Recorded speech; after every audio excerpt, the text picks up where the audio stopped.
Today is my birthday. I've turned 26. And I'm sorry. I haven't been the best YouTuber as of lately. A lack of consistent posts, no clear direction of the channel. It's not rocket science to figure out that I've perhaps lost interest in the things I once enjoyed. But it's not in the way you think. For the longtime followers of what I've created today and new viewers here, I want to share with you some thoughts that I've never planned on initially sharing. They say if you love what you do, it's not a job. This part is true, but what happens if you change what you love?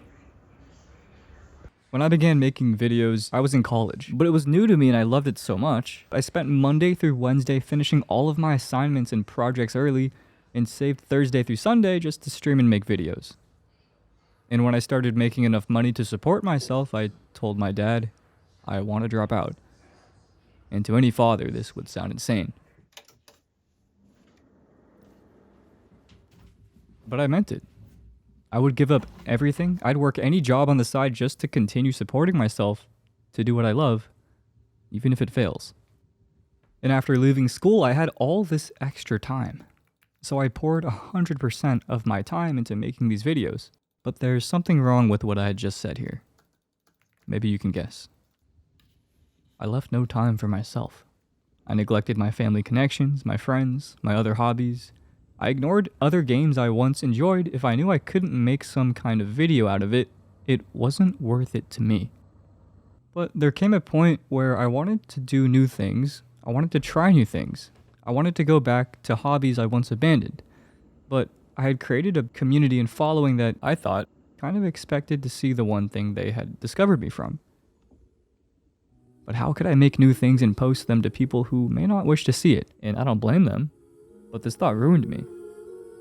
This thing I had once loved as a hobby had become my job. Just do what you want is the most beautiful lie of our generation. And so I kept doing what I thought was right, to continue making those videos.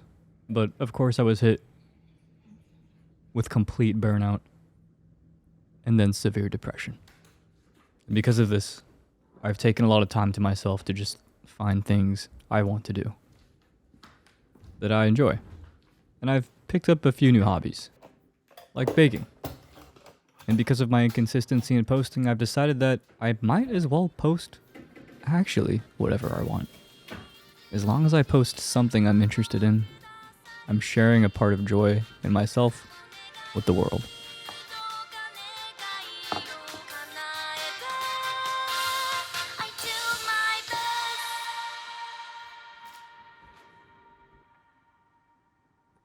You might be thinking, well, you already do baking videos, Jake. Well, okay, this time I actually know what I'm doing. And today we will be making my new favorite, Japanese souffle pancakes.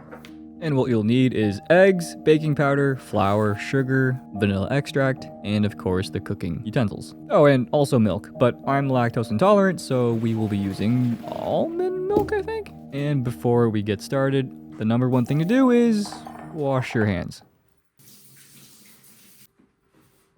Now, I'm gonna be honest, this recipe is a little bit difficult to pull off your first try, especially if you don't have experience cooking. But first, we are going to separate 2 egg yolks from the white, like so. And you really wanna make sure no egg yolk gets into the white egg. This is low-key the second hardest thing to do. There's an even harder step later. Well, that fucking sucks. One of the yolks killed itself, but that doesn't actually affect how the recipe will go. So we will move forward, putting the white egg in the fridge while we begin cooking with the egg yolk. We're gonna take our milk and pour 2 tablespoons into the 2 egg yolks.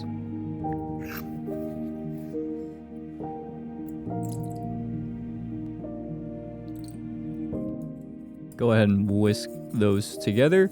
And I'm gonna be honest, I don't know if you're supposed to use metal on metal. I'm pretty sure you're not, but I am literally the most amateur cooking person that is giving you a medium difficulty recipe to follow. It took me about a week to actually understand and know what I was doing. So the first time I did this, it was like I wasted some eggs in this economy. It was not great, but no one's ever expected to get something their first try. This next step is also easy. 3 tablespoons of flour and maybe do a better job than I did. I kind of just... Yeah, I just picked it up and threw it in. For any unfortunate souls watching along and actually using this as a tutorial, I'm showing you 1/4 teaspoon here, which is correct for baking powder. If you look closely, I'm using it for the vanilla extract, where I was supposed to use actually half a teaspoon for the extract and 1/4 for the baking powder. But silly me, had no idea.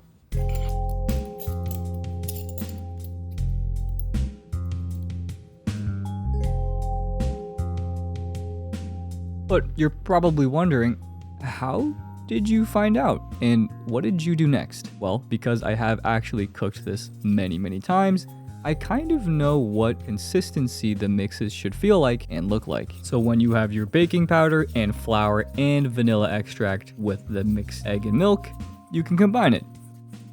But it shouldn't look like that, or this either. And you can kind of see my hesitancy as I just mess around with it, realizing that something just isn't right. I used half a teaspoon of baking powder. I was supposed to use 1/4. So we're gonna see how it goes. Usually the consistency should be a little bit smoother than what you just saw. But I think baking powder's main goal is to just help the pancakes rise. So they will rise pretty high and likely fall very fast, which is why timing and speed is actually very important, especially with this next step. I know I just fucked up the measurements earlier, but that was the easiest part. This part here is actually the hardest part about this, so we have to be careful. I'm also whispering because it's like 8 a.m. and no one's awake yet. I'm about to make a lot of noise with this. This next step involves whisking egg whites very fast together with sugar to create meringue. And it is very easily, commonly messed up. So the key here is before you put in sugar, sugar acts as the binding for when we're making the meringue. And before it, you just want to whip it up till it's a little bubbly mixed white egg. What I like to do is start at the highest speed possible and just mix it together until it becomes bubbly white.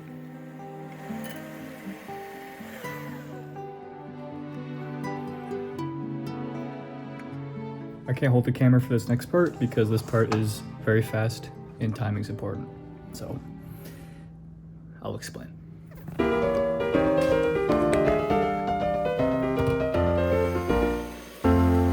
Alright, so you're going to continue at a high speed mixing it together, but slowly pouring in a little bit of sugar. And the total amount of sugar you'll be pouring in is 2 tablespoons. You want to make sure you get everything mixed together. Sugar, again, is acting as the binding ingredient. And the reason why it was in the fridge is because it is easier to mix and make when it's colder, I was told.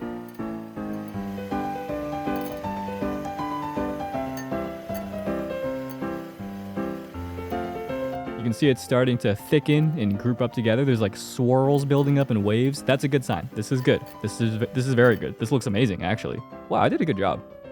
You'll know when it's done when there's stiff peaks like this. And lastly, I do want to warn you, do not over mix it because we want this to feel airy.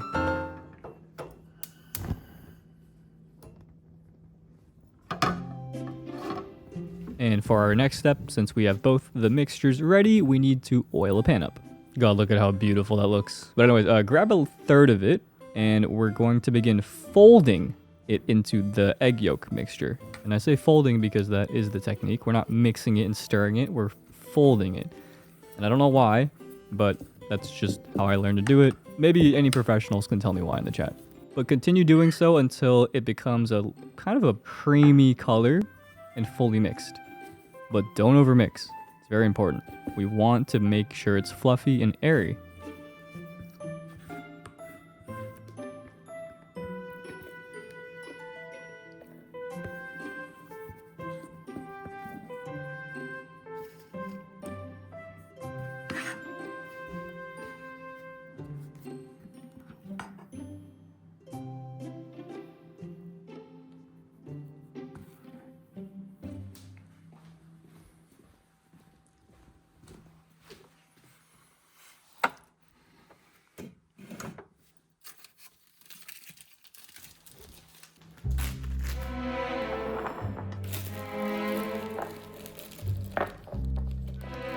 It's genius, right? So if you don't have like professional pumping, piping tool stuff, you can use a plastic Ziploc bag and a glass cup or something shaped like that, and then pour it in.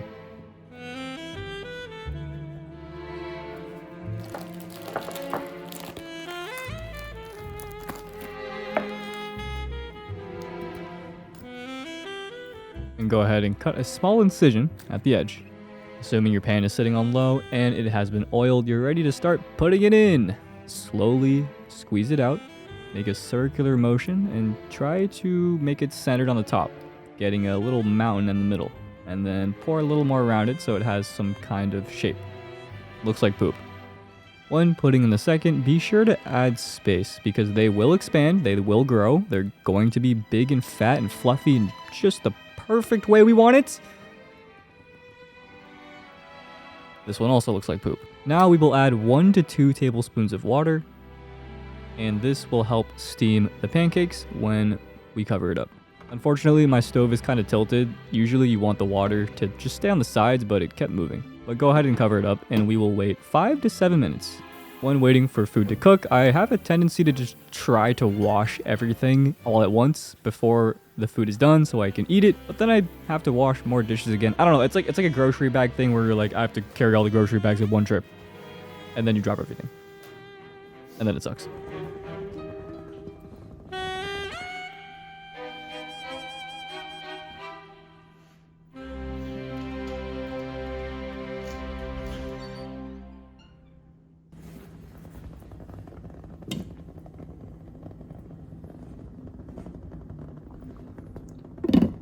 Usually I wait about like 5 to 8 minutes. It's been about 4-ish minutes. We're gonna wait like 3 more to see how it works because I've not done this with double the baking powder, so it's kind of I'm running it down right now. I'm fucking running this shit down, bro.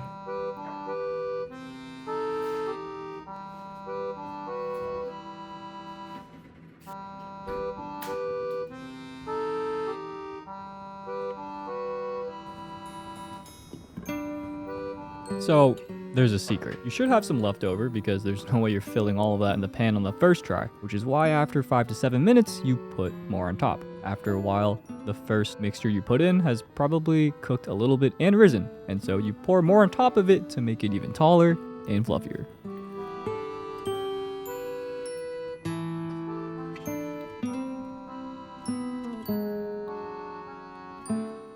Learning to make this was quite the process because I messed up a lot, but I think looking at the result of things you worked hard on is very rewarding.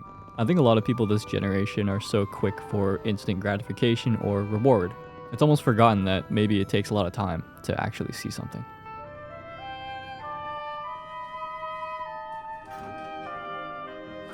And after waiting maybe 2 or 3 or 4 more minutes, it should have risen again and combined all together, like this.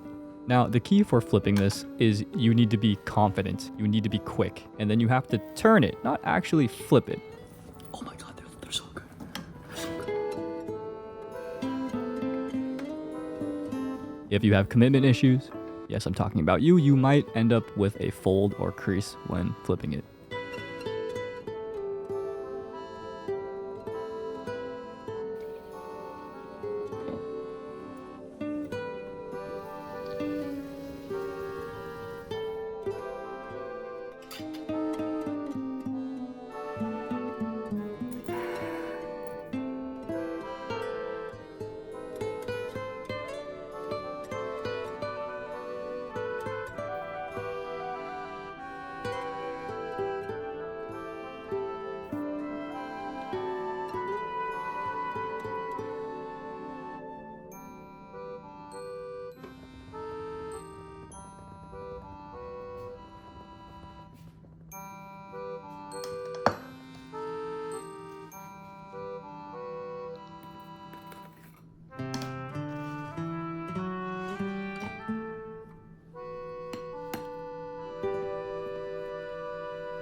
fluffy pancakes.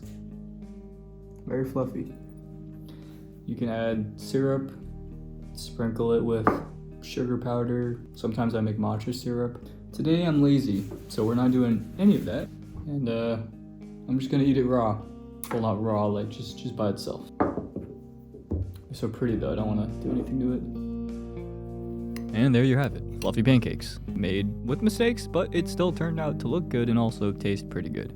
When you try something new, you're bound to make a shit ton of mistakes, let's be honest, and you're never gonna get it the first try. But if you keep trying, you will eventually know what that success feels like because you'll reach it. And even if you mess up again in the future, it's less scary because you know how it feels. And I think that's one of the biggest things stopping us from trying new things and even revisiting old things we once loved. It's fear. But I'm glad I did decide to do what I want this time and upload something I just happen to be working on, making pancakes. So is doing what you want a lie? Well, at first I thought it really was a lie, but that was because I was afraid to do it. Within the past 5 years of this dream of a career and position I'm honored to be in, I had forgotten how I had started and where I had come from. When we walk a path for this long, most of your memories are occupied by all the highs and lows of events you walk past, and only one small portion of that path was you taking your first step. And sometimes that's why it feels so scary and foreign to move that first foot. You almost forget what it feels like. I'm 26 this year, and my best advice I've learned that I can give you is realizing it's okay to start again. When I was younger taking piano lessons, I remember something that they told me that always bothered me. If you mess up, keep going. I always thought to myself, why? Why not just restart and try to do it better? Once I get it down after restarting, I'll have it down perfectly. But looking back, after 20 years, I finally understood why my piano teacher told me that. If I'm to make a mistake and quit midway every time to try to fix it, I was never really making any progress doing so. I was just sending myself back to the beginning. It's okay to see it through though. And by making sure I'd always try to continue, it helped build the show must go on mentality. And at the end of the day, I would never actually know what it even feels like to finish that piano piece and see all that is ahead of me. So start as many new things as you want and make as many mistakes as you want. Because as long as you do that, your show will always go on. Hey, what's up guys? Just want to say thanks for watching and thank you for all of the birthday wishes as well. I hope you enjoyed the video. I have been very inconsistent in uploading, but I recently started uploading again, especially shorts and TikToks. I didn't really do that for a long time because of the situation I was in. And I got this burst of energy back because I remembered to leave room for things I wanted to try and extra things I wanted to do. So thank you for watching and see you next time. Whether it's a Genshin video, or perhaps an Arknights video, and I've been playing that lately, or maybe a vlog, or maybe a song. Oh yeah, did I tell you I joined a band?